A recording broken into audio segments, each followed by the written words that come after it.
சீரு சிறு சொல்லி தாரண்டா. ஆமா மச்சான், சொல்லுங்க பாய். அப்பளம் சாப்பிடணும்னு தோணுது. சரி ஒரு அப்பளம் போயிட்டு வந்துறியா? அவ்வளோதானே, நான் வாங்கிட்டு வரேன். எங்கள் கடை இருக்குல்ல, அங்கே போய் வந்துடுறேன்.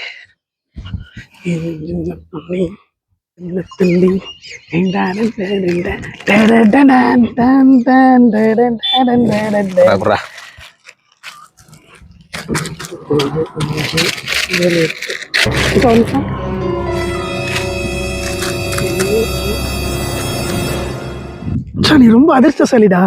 ஏன்? இதுல 8 தான் இருக்கு, ஒண்ணுல 9 இருக்கு. என்ன சொல்லிட்டு நிறங்கிறான்? ஏண்டா, எனக்கு வேலை இல்லை, வீட்டில் யாரும் என்ன மதிக்கிறது இல்லை, கல்யாணம் வயசாயிருச்சுன்னு கல்யாணம் ஆகல, பாக்கெட்டில் வெறும் 10 ரூபா தான் இருக்குது. இந்த லட்சணத்துல இந்த அப்பள பாக்கெட்ல ஒரு அப்பளம் எக்ஸ்ட்ரா வந்துருச்சுன்னு நான் அதிர்ஷ்டசாலிங்கிறேன். இருந்தாலும் எனக்கு கிடைக்காதது உனக்கு கிடைச்சிருக்கேன். ஏன் வேணான்ட்டு போறான்? ஒன்னு எக்ஸ்ட்ரா இருந்தா திங்க வேண்டியதுதான்டா.